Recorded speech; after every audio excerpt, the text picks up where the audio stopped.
Thank you so much for being here today and use this time to train ourselves and give the best of us. Okay. So today here we are going to see we're going to make a presentation regarding harmonic filtering systems. Okay, which are going to be mainly the content is going to be is first of all to understand what harmonics are, okay, and second of all to see where and when we have to use these harmonic filtering solutions, okay, and understand which information you're going to need to be able to understand what's the situation in the installation, and also to understand and be able to make a right sizing of the right solution, okay? And to do that, we're going to need to understand measurements of power quality, and that's why I'm going to show you a few things about the interpretation of them, okay? And be able to make a right sizing, okay? So we're going to make some technical calculations to make harmonic filter sizing, okay? It's a demand that most people want to understand how to do it, and here today we're going to see that, okay? Afterwards, we'll see a little bit of the portfolio of Circutor about active filters and some considerations of where or how to install them, okay, and some configuration things to take into account, and finally the strengths of our product portfolio, okay. So let's begin with that, and let's see what questions you might have at the end of the session, okay? So let's start with what harmonics are, okay? A very simple explanation of that would be if you have the current sine waveform, okay, a 50 Hertz sine waveform, which have this pure wave form, okay? If you add up a current with a bigger frequency, which would be a harmonic frequency, this waveform, this pure waveform, is going to get distorted, right? So if we use a power analyzer in an installation and we try to see the current waveform, what we are going to see is not this type of waveform. We're going to see as a waveform something like that. Maybe this is a little bit more distorting than what you have seen, but yeah, we're going to see a distortion in the waveform, okay? This distortion, okay, is generated because of a current, okay, that it's add up to this fundamental current, this current of 50 Hertz or 60 Hertz, depending on the country. And it's a current which is going to have a frequency multiple of the fundamental current. So if we are talking, for example, of the fifth harmonic, okay, it's a harmonic, it's a current that is going to be 5 times faster than the fundamental current. So it's going to have 5 times 50 Hertz. It's going to be 250 Hertz current, okay? So that would be the fifth harmonic. It's a current that has a frequency of 250 Hertz, okay? As you can see here, in one semi-period, in half cycle, okay, you have 5 semi-periods of the fifth harmonic. So it's 5 times faster, right? So harmonics are currents of higher frequencies than the fundamental, okay, and are always multiples of this one, of the fundamental, okay? So if we are talking, for example, of a 7th harmonic, it would be a 7th harmonic would be a 350 Hertz current. This current is going to make a little bit more distortion into the fundamental current. Okay, so if we understand what's going to make this type of harmonics is depending on the amplitude, the magnitude of these values of different frequencies, this distortion is going to be bigger or smaller. Okay, and later on, we'll see which are the effects that this distortion in the current might have, okay? But first of all, let's see which type of loads are generating those harmonics, okay? Which type of loads are distorting the current sine waveform, okay? The linear loads are the non-distorting loads, okay? Like electrical motor is kind of a resistant type of loads, okay? This type of loads, the only ones that are doing is generating or consuming reactive power, okay? But then we have the non-linear loads, okay? These loads are the ones that are distorting the sine wave, the current sine wave, okay? What are they doing? What type of loads are doing this distortion? The loads that have a conversion between AC and DC. Which type of loads are that? For example, any load that is working in DC, okay, but you know that it's connected to an AC installation. For example, a computer or LED lighting, you know, or variable speed drives that they have a DC bus inside. So all these type of loads are the ones that are going to be distorting the sine wave, okay? All they have a conversion between AC, DC. If you think about it, even at home, nearly all the loads that we have are nonlinear loads because, for example, your computer, your TV, the charger of your phone, everything is working on DC, okay? But it's connected to an AC installation. So it needs a conversion between AC and DC, okay? So once we know which type of loads are the ones that are generating the harmonics, let's make a really simple way of, let's say, categorizing each type of harmonic and which effect might have, okay? First of all, I would like to divide this table, okay, of the whole harmonic spectrum in three types of harmonics: the positive harmonics, okay, or the direct sequence harmonics, the negative harmonics, this is the second harmonic, the fifth harmonic, the eighth harmonic, okay, and the zero sequence or the homopolar harmonics, okay. These are the ones in this column, okay. What are the differences between those harmonics?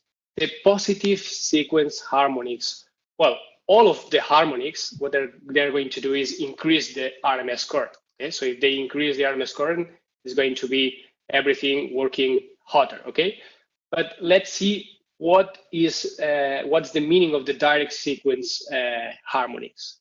If we have in mind, for example, an electrical motor, okay, that it's rotating, for example, counterclockwise, as we did here, these positive harmonics, for example, the 7th harmonic or the 13th harmonic, these type of harmonics are rotating in the same direction of the magnetic field of this electrical motor, okay?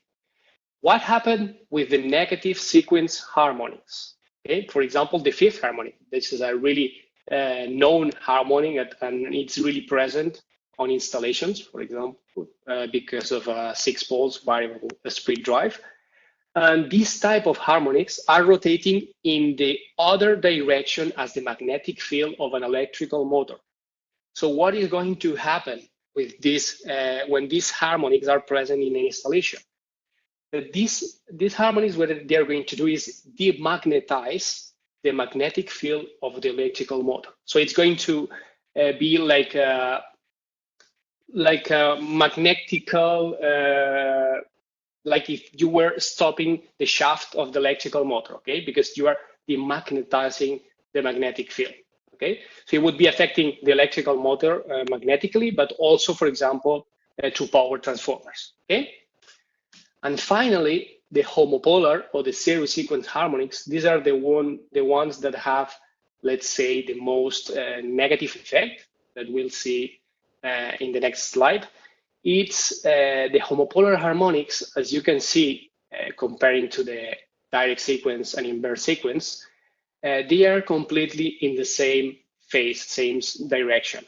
It's quite difficult to see in a vector diagram, but we'll see in the following slide what's the meaning of that, okay?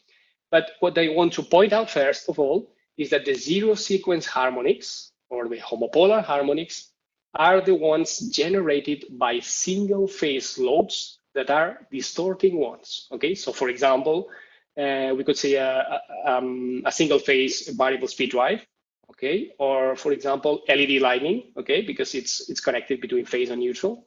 So all these type of harmonics, all these type of loads, sorry, have this third harmonics or third multiples or triplet harmonics in the installation, and they're going to generate. Okay, so let's see what these third harmonics are going to create. Okay, what these vectors in the same direction is meaning. Okay, if we make a summation, for example, this is the phase 1, phase 2, and phase 3. Okay, RST.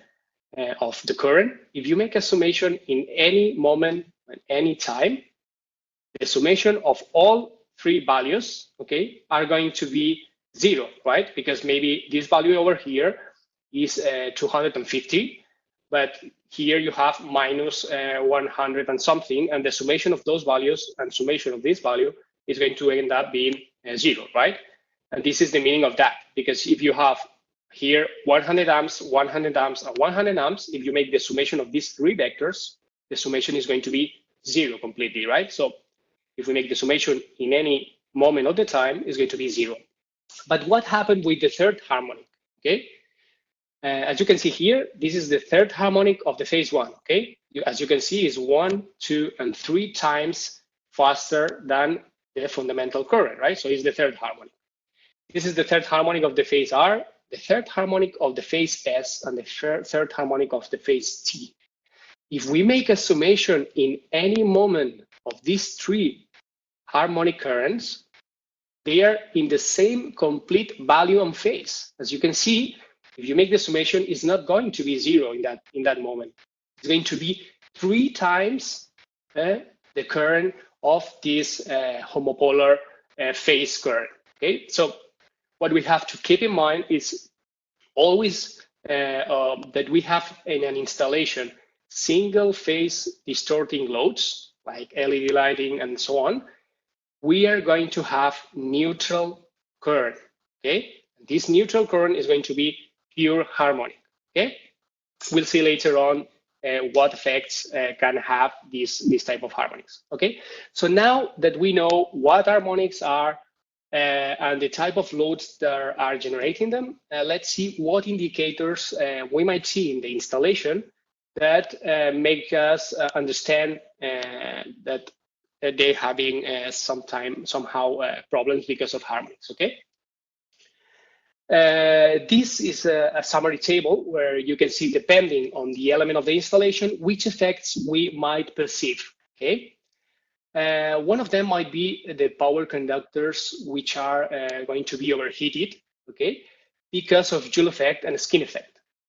This type of cables might have, or the power cables might have overheating, okay, and because of that, even insulation loss. If you have insulation loss, the consequence would be the protection tripping, okay. So in the end, what we might have with this effect is a complete production line stopped, okay, because of an insulation loss in power cables, okay. Not only the phase power cables, but the neutral conductors are going to have the problem of the homopolar that I mentioned, right? So in the neutral cable, you're going to have 3 times the current in the neutral that you have in the phase. So imagine that you have an old installation where the cable of the neutral was half of the cross section of the phase, like it happened here in Spain, for example. The standards allowed it that if the cross section of the phase was 35 square millimeter, you could have half of the cross section for the neutral. Okay, if you have an old installation and you update this installation with new, more efficient loads, like the distorting loads, what you can have, or it might happen, is that the current that is going to flow in the neutral, it's bigger than the one that could accept this neutral cable. So it could even burn the cable because of the current that is flowing in the neutral cable. Okay, so it's something to keep in mind, that all the installations that are updating with new technology, more efficient, they might have this type of problems. Okay. Another problem, another effect that we will see, and probably is the normally the first to be detected, is the power capacitors. Okay, because in all installations we have power capacitors in order to compensate the reactive power. And when the responsive of the maintenance see that the capacitors are aging much faster than they should, and the harmonics are even increasing, and they even see capacitors burning, this is the typical effect that we might be seeing because of harmonics. Okay, because as we'll see in future slides, capacitors are a source that it's absorbing the whole quantity of harmonics of the installation, and they are overheating because of that. Okay, we'll see that effect in a future slide. Okay, so another effect related to harmonics that we might see is the insulation loss in electrical machines. Okay, because of the Joule effect, we are increasing the temperature on the cables, but not only that. In power transformers, for example, the iron core is going to increase the temperature because of hysteresis and fault core losses. Okay, these are the typical magnetical losses because of harmonics. Okay, this increase of temperature on the iron core and in the increase of temperature on the cable, on the conductors, are going to make the power transformer derate. So if the power transformer could give, I don't know, 600 kVA, maybe the maximum that it will give you because of the situation with harmonics is going to be 400 kVA, because otherwise it might burn a tree. Okay. So in the end, what is going to make the harmonic is derate the power transformer. We are going to have less power available for the installation. Okay. And as the power transformers are having increase of temperature in magnetic part and the conductors, the electrical motor is going to happen the same. And because of this increase of temperature, the mechanical bearings of the electrical motor are going to wear prematurely. So if you see that the electrical motors need to be made the maintenance more regularly, this might be one of the typical effects. Okay. And finally, one of the effects that we might see or detect easily, it's the effect that it's happening to measurement and control devices. Why? Because if you have a process, a production process with PLCs and so on, and you see that the production line is making weird things, and you have interferences in communication, is not making the right control, it might be because of the high frequency currents of the harmonics. Okay. And also, if you see that the power sources of these PLCs are burning, and you know why, harmonics might be one of the typical effects that are generating those problems. Okay. So, which type of installations are likely to have these mentioned problems? Installations that have big air conditioning machines, HVAC, for example. Well, any type of installation, but for example, a big hospital which needs to be having a specific temperature inside, they're going to have for sure big air conditioning machines. This type of machines are really generating a lot of harmonics because they have variable speed drives on them. Okay, so all type of installations might see this type of problematics. Okay. Also, installations that have cooling chambers, for example, supermarkets or logistic food centers. Okay, because if they have to cool down and maintain the food in a specific temperature, these cooling chambers are using variable speed drives again. Okay, and these are generating harmonics. Okay. As well, installations with pumping systems like pumping stations or industrial processes. Okay, the same as before. They're using variable speed drives to control the flow of the water. Okay, or any fluid. Automation control systems. Okay, all type of industry that have control systems might have this type of problems. Okay. Installations that have large proportion of office equipment or even LED lighting. For example, let's think about big offices or hotels, malls. And normally, these type of installations are nowadays quite updated, and they have a lot of efficient loads. And these type of efficient loads are normally generating harmonics. Okay, so this could be a typical installation likely to have problems. Okay. Also installations with variable speed drives, of course, all type of industry, and installations that they install electrical vehicle charging equipment. Okay, and nowadays this is a business that is growing so fast, and it's installed anywhere. So as you can see here a little bit globally, where the type of installations that might have this type of problems, but anyway, you see the type of loads that I'm mentioning, and these type of loads can be quite anywhere. Okay, so nowadays we could say that we are kind of surrounded by harmonics in any type of installations. Okay, so what is the information needed to interpret the power quality situation from an installation and be able to offer a solution if it's needed? Okay. First of all, would be a single line diagram, okay, of the installation, in order to understand which type of loads they have in the installation, where they are located, and if they have distorting or not distorting loads. Okay.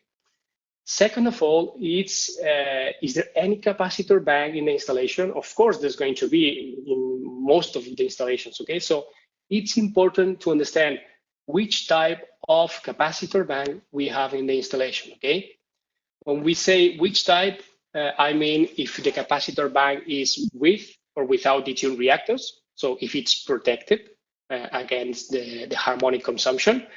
Okay. And which type of detuned reactors are using it. They are using detuned reactors at 7%, 14%. Well, I'll show you in a future slide this part related to capacitor banks, but it's completely mandatory to understand if they have capacitor bank and the type of the capacitor bank. Okay, we'll see why and which is the effect of having the capacitor bank in the installation. Okay. And because I mentioned that because if you have a capacitor bank which is not protected with reactors, okay, so if it's not protected against harmonics, maybe the first solution is replace this capacitor bank, okay, instead of trying to install an active filter to correct harmonics. Okay, so we'll see that later on. Okay. Another information important to have is the information related to power transformer. Okay, the power transformer that it's of the installation and the type of network. If it's a 3-wire, 4-wire installation, and for example the power of the transformer and the secondary voltage that we have to understand a little bit how the installation is. Okay, and finally. We need to provide all the technical parameters, okay? We need to have all these 10 technical parameters of the loads to be filtered, okay? We'll have two situations, okay? If we are trying to size a solution only with single line diagrams, we're going to need the technical parameters of the loads. Otherwise, if we don't have any information, what we are going to need is make a measurement with a power analyzer, okay? That for all our technical departments is the most recommended way of doing, okay? Because otherwise you wouldn't be seeing the real needs of the installation, okay? If you make calculations based on technical data, of course you can size a solution, but the best of it is to make a real measurement in the installation and see what's the real value of needs, okay, in order to avoid oversizing the installation, okay? And here you see open, it's a reminder for me in order to show you that you will send you this document, okay, where you see all what I've explained or what I will explain in few seconds of the information that you will need and what data you will need for the measurement. Okay, this document will be sent to you so you have the information that you will need to make a sizing. Okay, so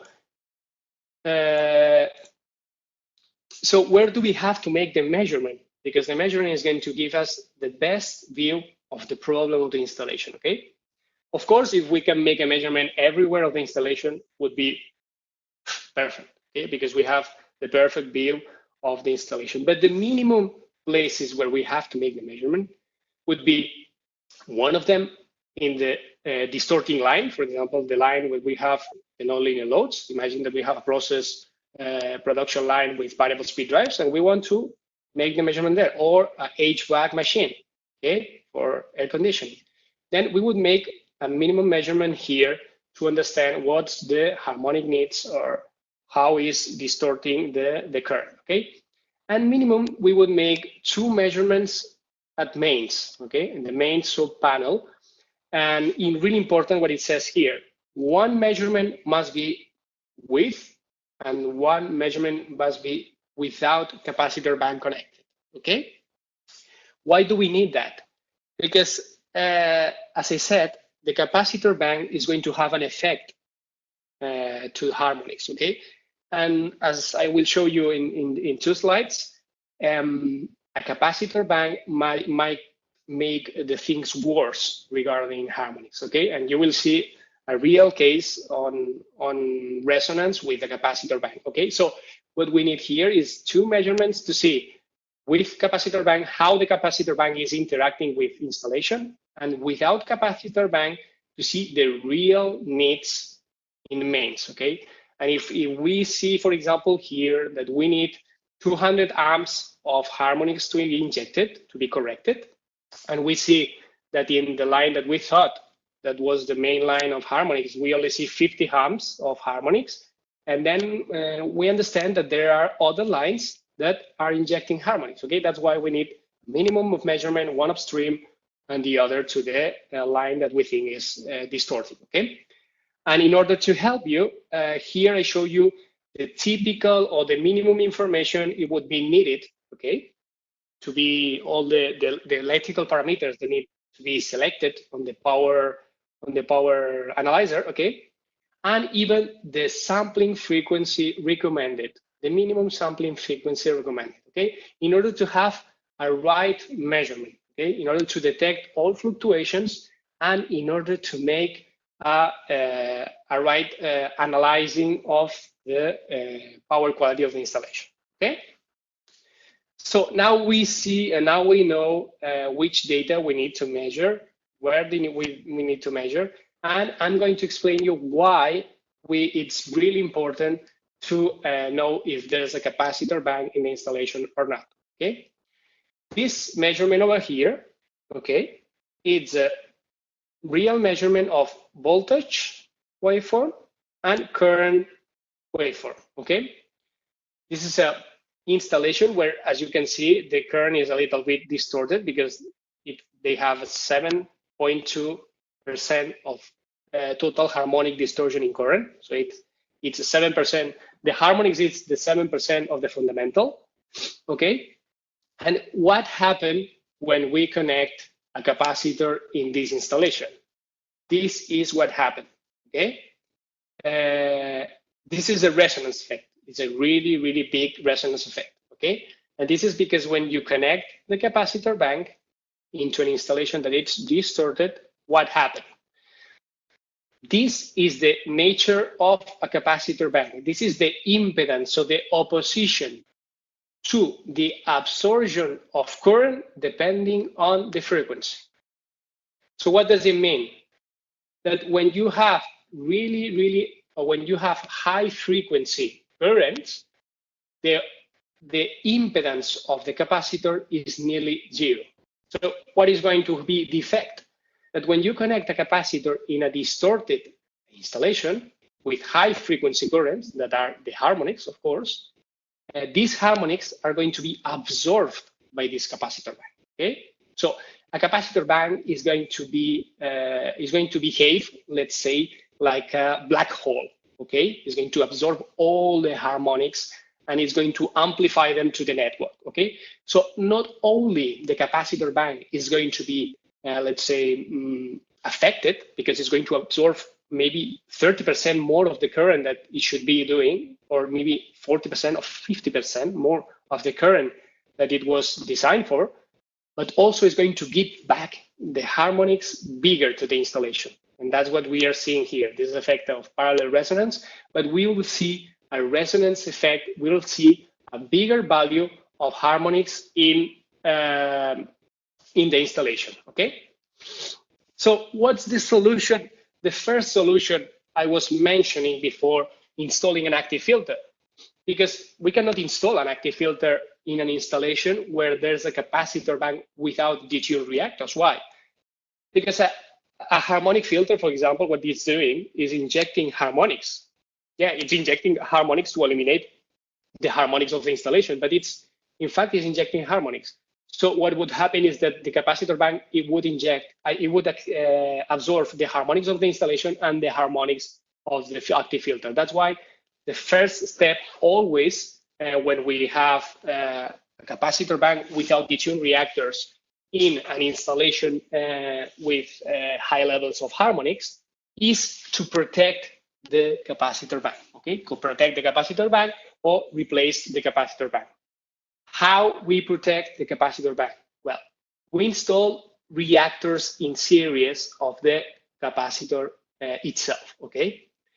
What is doing this reactor? Okay, this reactor, we could say, is generating a really big impedance to harmonics. So in fact, what it's doing, it's opposing the harmonics to enter inside the capacitor, okay? So it's stopping them.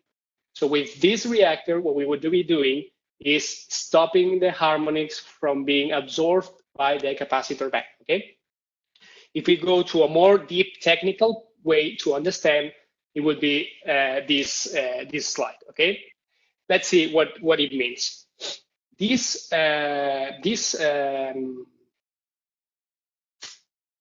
drawing over here, what it's showing is the impedance, okay, of the capacitor banks with reactors, okay? When we put a reactor in series with the capacitor, what we are doing is trying to stop the harmonics from entering, okay? But also being able to compensate the reactive power, right? So when we install the reactor, what we do is we tune, or we make a detuned capacitor bank, is that we put the resonance frequency of the capacitor bank with reactors to a specific frequency, okay? In this case, for example, this is a 189 hertz frequency of resonance. So it's a 7% capacitor bank with reactors. What does it mean? It means that it's tuned to 189 hertz, okay? So from this point of frequency and below, this capacitor bank with detuned reactors will behave like a capacitor. So it will compensate the reactive power at 50 hertz, right, over here. But from this point of frequency and above, the capacitor bank, it will behave like a reactor. So it's going to stop the harmonics from entering. Okay, let's see, or let's think which harmonics, okay, are above this 189 hertz. We would have here the fifth harmonic, right? Because the fifth harmonic is 250 hertz harmonic. So the fifth harmonic would be over here. So in this case, a 7% capacitor bank, okay, would be stopping from absorbing the fifth harmonic, okay, because it's a 250 hertz current. But what would happen, for example, a 7% capacitor bank with a harmonic that it's the third. The third harmonic, it's 150 hertz. So it would be around here. So if you have third harmonic and you use a 7% capacitor bank, this capacitor bank is going to absorb the third harmonic, okay? That's why it exists, the 14% capacitor bank. This 14% capacitor bank, the only thing it's doing is all this impedance is moving it up to here at 134 hertz. So it's below the third harmonic, that it's 150. Okay, so with the 14% detuned capacitor bank, what we are doing is protecting from the third harmonic and above. Okay, while with the 7%, we are protecting it against the fifth harmonic and above. Okay, I hope it's clear, and it's really important to understand that. Okay, that when we have third harmonic, always capacitor bank with detuned reactors at 40%.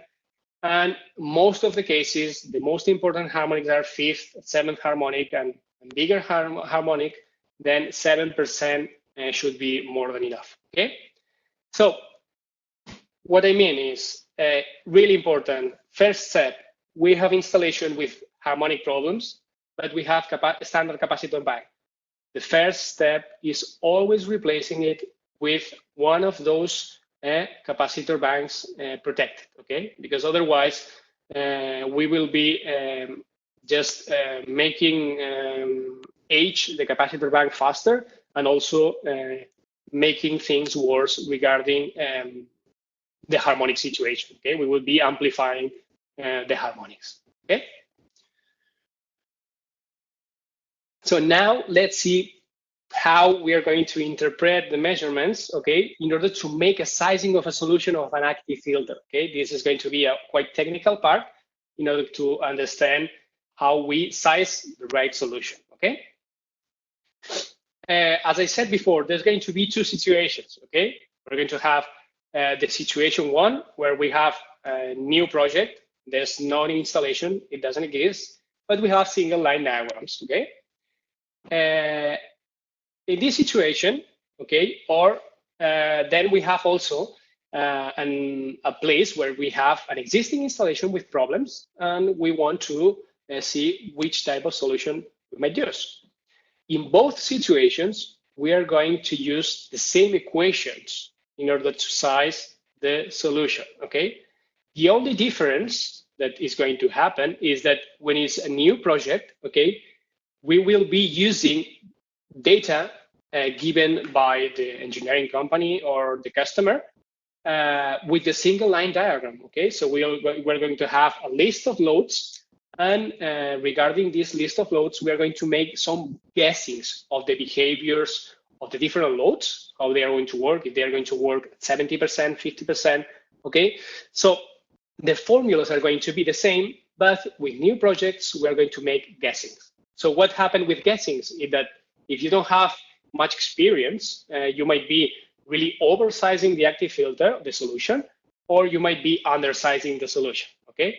So the best of the scenarios, it would be also always having an existing installation and making a power analysis with a power analyzer, okay? But in both situations, as I said, same equations are going to be used, okay?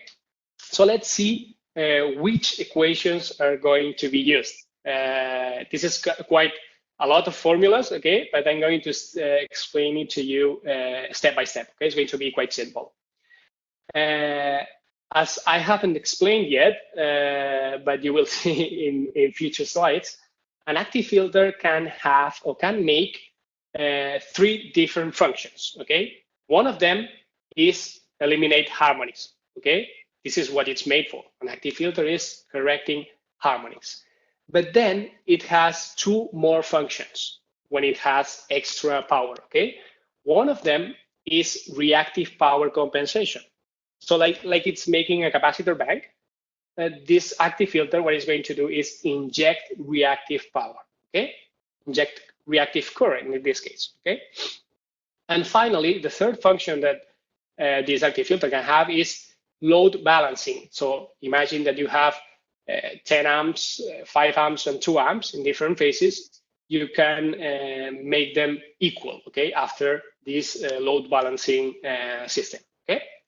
So if we want to size an active filter for making the three functions, okay, we must make the calculation of the harmonic needs, the reactive needs, and the load balancing needs. And then we would make the square summation of these three values, okay?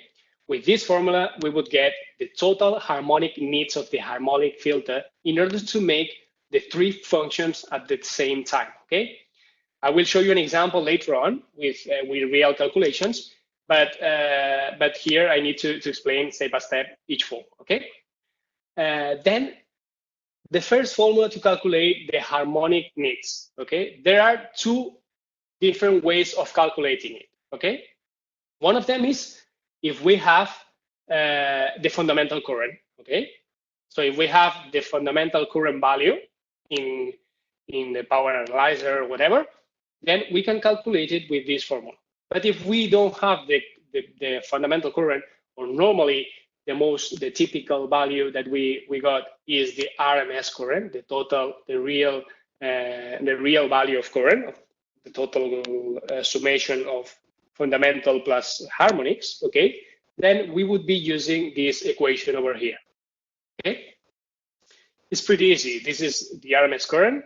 This is the value of THDI that you can get from the power analyzer, is the total harmonic distortion in current, okay? It's just which is the proportion of harmonics versus the fundamental, okay? But this is the power analyzer value. And this is the total harmonic distortion in voltage, okay? Is how distorted is the voltage versus the fundamental, okay? This part over here is going to give us, let's say, the current in amps of harmonics that are flowing through the installation, okay? And this part over here is the service factor or safety factor that is, let's say, oversizing the filter, okay, because of the effect of amplification that has the nonlinear loads, okay? When you have, for example, a variable speed drive, and you improve the voltage of the variable speed drive, what happened is that the variable speed drive, it will inject more distortion to the network, okay? So in order to be able to know which is going to be the amplification factor, it's needed to be using this safety factor, okay? Secondly, the second formula, in order to calculate the reactive power in each phase, okay, we will take the biggest value of reactive power in each phase, okay, and divide it by the voltage, the phase voltage in this specific phase, okay? And then we will have the current in amps for the second function, okay? And finally, for the load balancing, I think it's even easier if I show you with the example, okay? Because it's going to be more visual. But with this formula, or with these two equations, we'll make the subtraction of average minus the minimum current. And this one, okay, the biggest value of those two, it will be the value used for load current balancing, okay? But we'll see with example, it's going to be much easier. Okay, once we introduce these three values of current over here, we'll have the harmonic needs in current for eliminating these three functions, let's say, okay? But what happened if this active filter is going to be installed somewhere in the mountains at 2,000 meters, for example, of altitude, okay?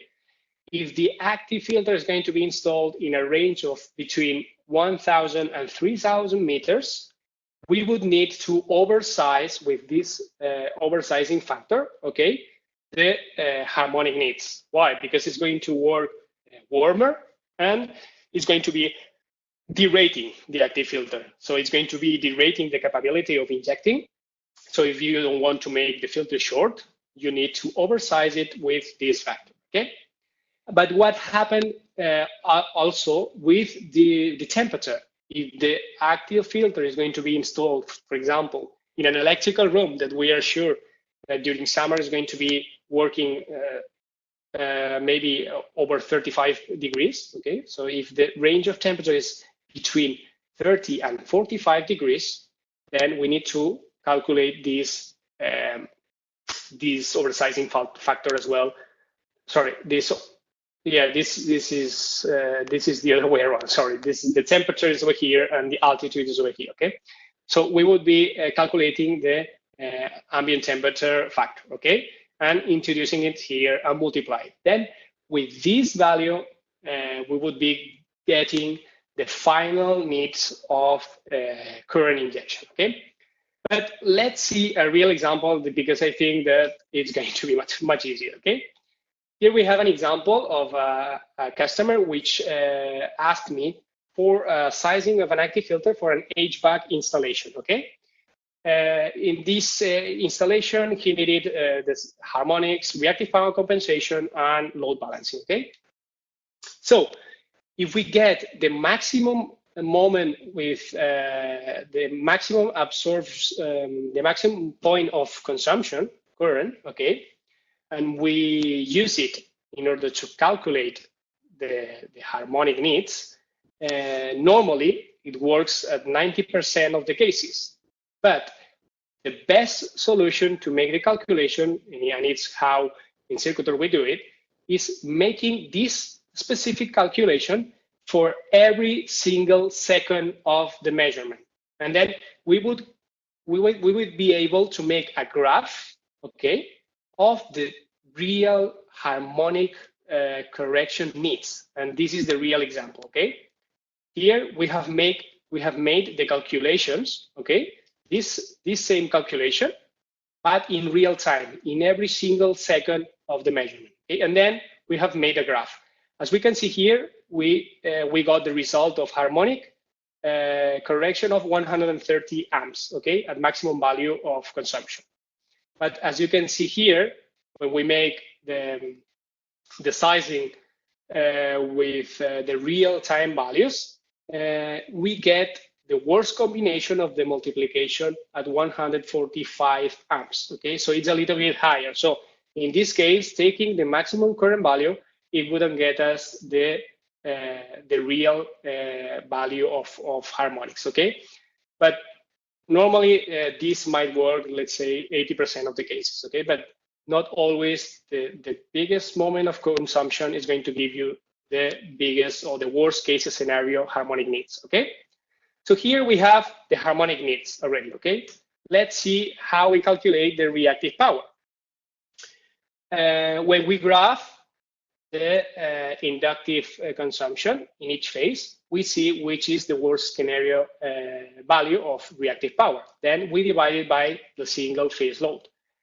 Voltage, sorry, and then we would get the reactive power current that we are going to be injecting, okay? And finally, in order to make the load balancing, we have to be checking the RMS consumption, okay? And see where is the place where there's the biggest difference between the three phases, okay? And this was the worst case, okay? Here you can see the maximum current was 186, the minimum current was 155, and the one in the middle, 171, okay? So what was the meaning of this equation? If you make the calculation of the average, okay, you get 171.2 amps, okay? And then you make this subtraction, average minus the minimum current. The minimum current was 155, okay? So you get a need of 15 amps, okay? 15.47. And also you make the same subtraction, but this case with the maximum value, okay, of these three currents in the measurement, okay? And you get a 15.16 amps, okay? So we would be using the worst of these two values, okay? So in this case, we will be needing 15.47 amps of needs in order to make load balancing, to have the same current in the same phases after the injection, okay? So finally, we have the three values, okay? And we made the calculation of the total harmonic filter, okay? And then we reach the total harmonic needs for the phase. But we have to take into account if there is any special conditions in the installation.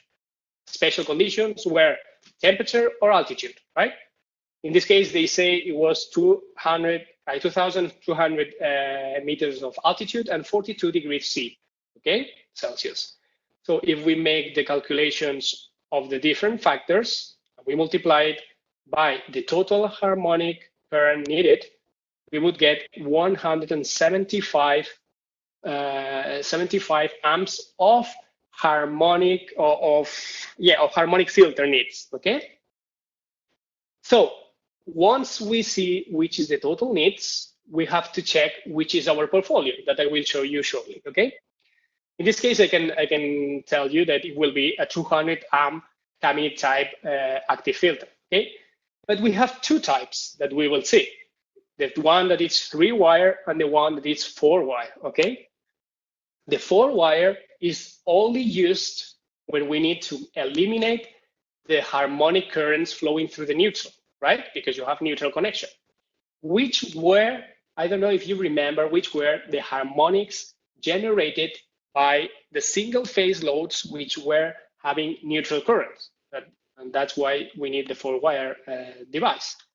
These were the homopolar or the zero sequence harmonics, the 3rd, the 9th, 15th, okay? As we can see in the spectrum, there is no need of those harmonics. And that's why, because the HVAC machine is a 3-phase machine, which doesn't have any single phase loads inside. So that's why there is no presence of homopolar harmonics. So that's why we won't need a 4-wire active filter. We will be needing only a 3-wire active filter. Okay, so in this case, we'll go to our tariff and we would select a 3-wire active filter of 200 amps capability. Okay, so that would be the selection, sizing and selection of an active filter solution. Okay, I hope it was clear, but we'll see later on with the questions. Okay, but otherwise I will give you my email and you could be asking me some questions again. Let's see some special cases where we have to be careful about. Okay, some moments where we can misinterpret the THDV. As we remember, the total harmonic distortion in voltage, it was one of the values used for calculation of the active filter, right? As we can see here, we are seeing total harmonic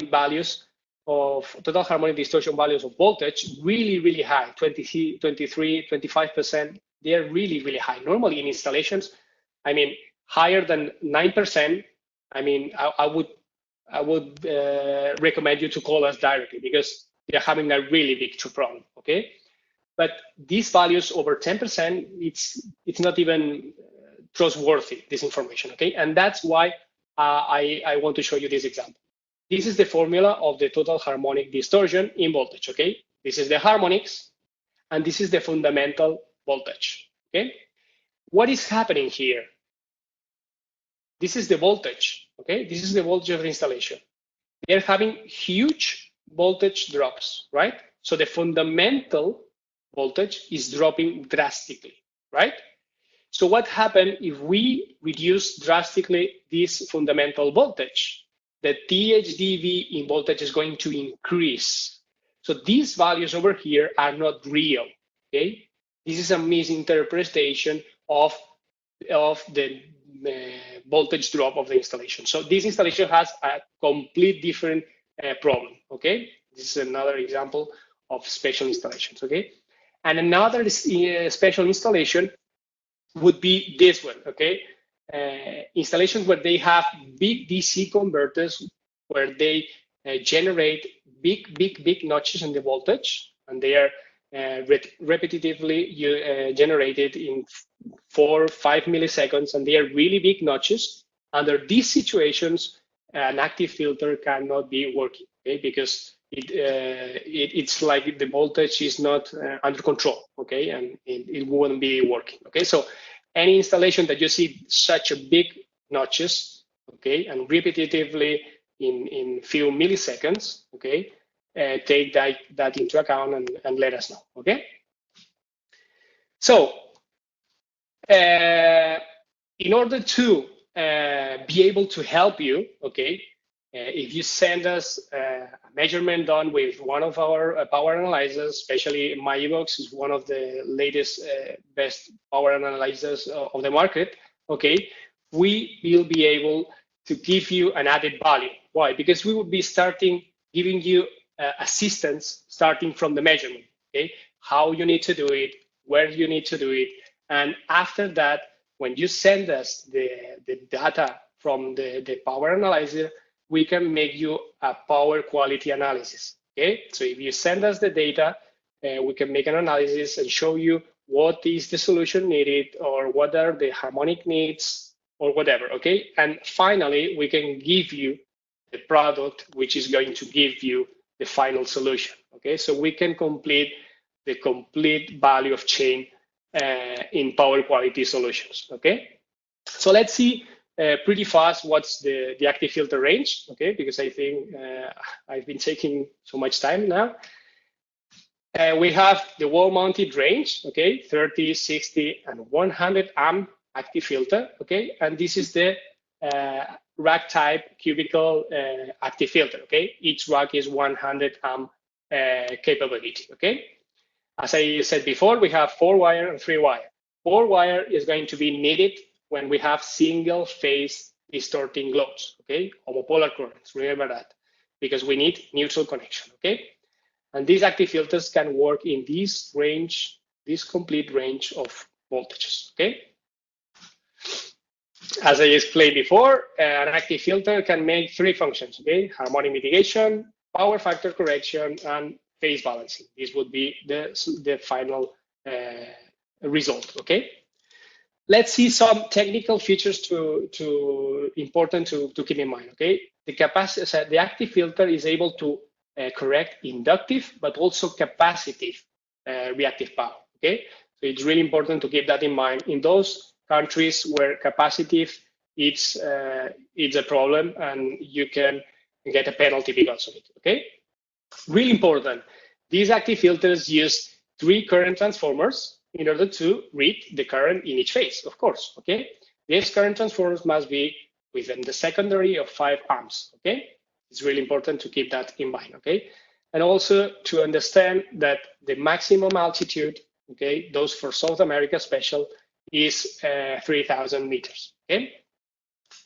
We'll see that the communications that has the active filter, the RS485 in Ethernet, will give us some benefits in the active filter, okay? As we can see in the active filter, we have several displays. In the display, you will be seeing like a power analyzer, okay? You will be seeing what's the status of the installation before filtration and after filtration, upstream, okay? And we will be seeing all the voltages regarding total harmonic distortion, voltage and current, the values after filtration of powers and COSFI, the spectrum of current, the spectrum of voltage as well, also kind of a oscilloscope function, okay, seeing the waveform, the phasors of the installation. I mean, you will be having like a power analyzer integrated in your device, okay? What I meant when I said communications and special benefits is that our active filter has a web server integrated. What does it mean to have a web server integrated? It means that you can connect without any need of any program. You can connect remotely to the active filter, okay? And I'm going to show you here an example of an active filter that we have in our installation, okay? This is in Circutor, okay? And you can see all the same information that we were able to see in front of the active filter, but you can see it from home, okay? In this case, you can even see all the data, how it was configured, all the instantaneous data, and you can even make, through an administrator, user, and password, you can make the configuration of the active filter, okay?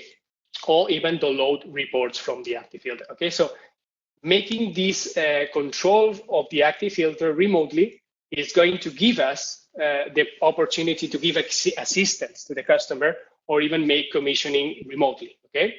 And also really important is that it's compatible with our Power Studio energy management system, okay? This is the web server, and what I wanted to show you is that we even put the logo of a football stadium a customer which is using active filters right now. Okay, this is a Spanish football club. Okay.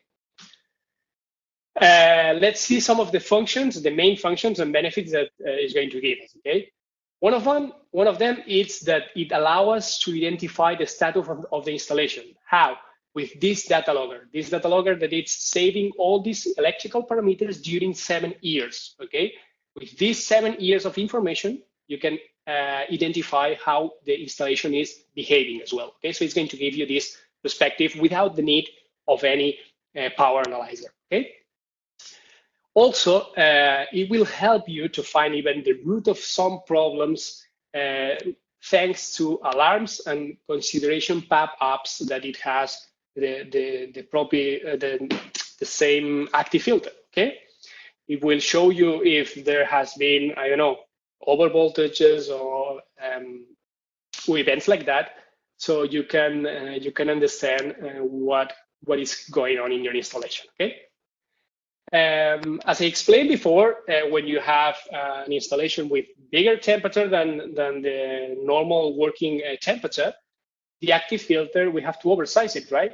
Why is that? Because the active filter, okay, it's going to ensure the lifetime in any type of temperature, okay? Why? Because it has a derating algorithm. So instead of the filter tripping completely, like some manufacturers do, when they reach some temperature, they stop completely. What we do is with this derating algorithm, we're monitoring all the most sensitive elements in the active filter with temperature probes, and we are stopping injecting a little bit of current in order to work colder. Okay, so that's why the oversizing factor was needed in order to be able to reach the harmonic needs even with higher temperatures. Okay. And also, finally, one of the benefits would be to allow let's say, the creation of installations in different phases, okay? Because it's expandable. So the only thing you need to do is to put another in parallel and connect them between them, so they can communicate between them, speak, and that's it. So you can make several installations afterwards and make the installation bigger if their needs are requested, okay? So let's see few fast installation and configuration things, okay? First of all, point of connection, okay? Here you have the power connection point, and here the current transformers as well as communications, okay? So current transformers for the measurement, 3 current transformers for the measurement, and power connection for the filter, okay? And this is in the cabinet type, okay? The cabinet type is going to have bus bars, okay? We call it the connection module, okay? It's installed in the bottom of the active filter, or it can be installed also in the top. And you have to connect here the power, okay, in the copper plates, and here the current transformers for the measurement, okay? And the cables will be pre-cabled to the power modules. So the only point of connection of the customer has to be here, okay? Now we know how to connect it. So let's see where to connect the current transformers, okay? There are some manufacturers which are only giving one solution. We give both solutions of type of connection in order to make it more easier to connect to the installation, okay? First of all, one of them could be connecting the current transformers in the grid side, so upstream the power connection of the active filter, okay? And the second choice would be the current transformers downstream the power connection, so between the power connection of the filter and the load, okay? So we have both choices that we can connect the current transformers, but the only thing that we have to do is when we make the commissioning, specify where the current transformers were connected, and that's it, okay?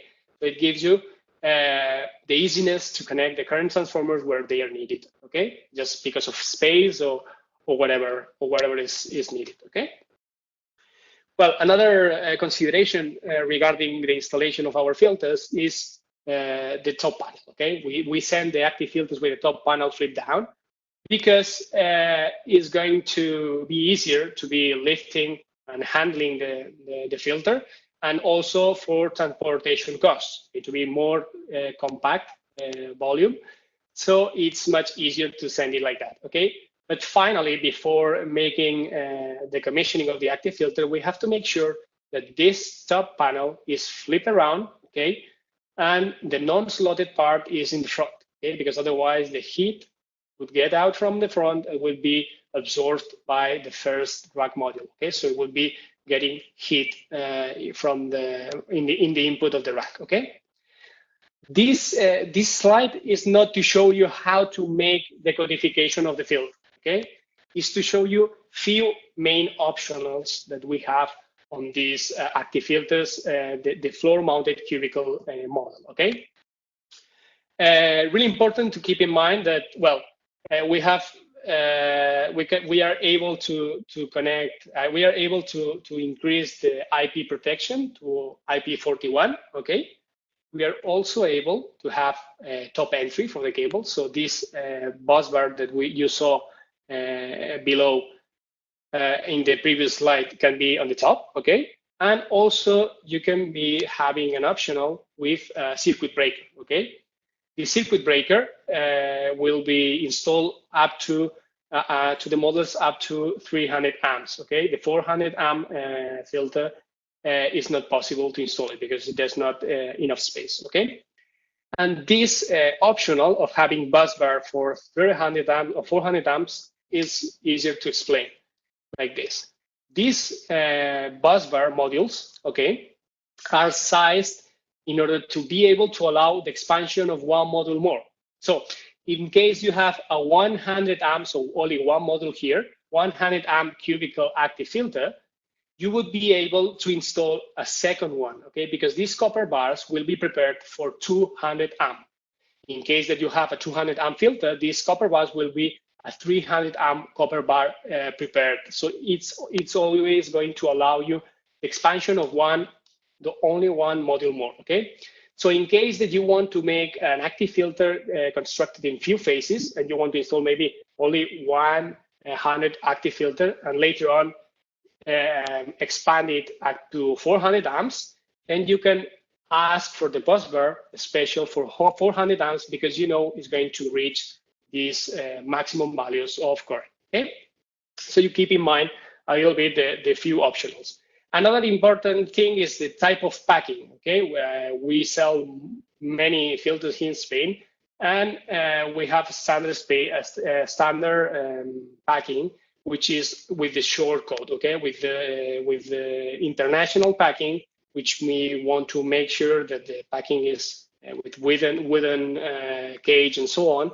It would be this specific letter, okay? Something really important regarding protection, okay? We have to remember that an active filter has an DC part, okay? DC bus, like a variable speed drive, you know, because it has the same construction internally, okay? So any type of load that has a DC part inside that can have an earth leakage must be protected with a RCD type B, okay? In the case that in your country you have this type of standards, okay? In Spain it's being hard a little bit still, but they are changing their mind, and it's really important to understand that you want to protect a type of load like an active filter, a variable speed drive, electrical vehicle charger. It's needed to be used type B RCD. Otherwise, the direct current earth leakage would be blocking any type of RCDs, okay? And could be dangerous. Important, okay? I give you here 2 links, okay, for installation guidelines and also a commissioning checklist, okay? These 2 documents are on the website as well, and it will help you if you have to size an active filter or you have to make a commissioning, to keep those documents in mind, okay? Also, if you have to make the commissioning, of course, in our channel from Circutor, you might find the commissioning video that we have in YouTube, okay, for the multi-level active filters, okay. Here you will see step by step how to make the commissioning and explaining each configuration screen, okay. But here I want to add you two more configuration screens, or three more configuration screens that have been added afterwards, okay. First of all, the configuration in order to be able to comply with IEEE 519. This is an American standard that it's going around the world, okay, and that I think it's going to be the trend to be used in the whole world. And this standard is specifying what's the limitation on harmonic generation, okay, in an installation. So with this function, what we are going to make sure is that the active filter is going to give the exact amount of current in order to reach the value in compliance with IEEE, okay? So keep that in mind, okay? Also, I want to show you that you can change the password of the configuration of the filter, and also put a password in order to avoid anyone from stopping the filter, okay?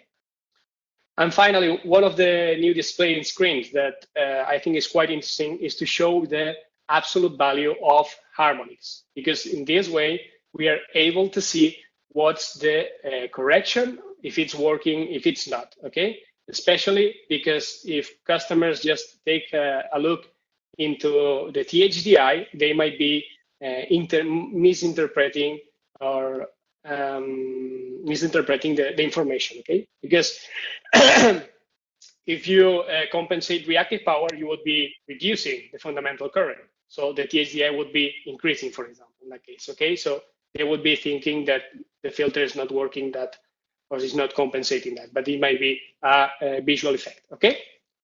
So finally, let's end up with the strengths of an active filter. And sorry if I extended a little bit, but it's quite a big presentation to explain.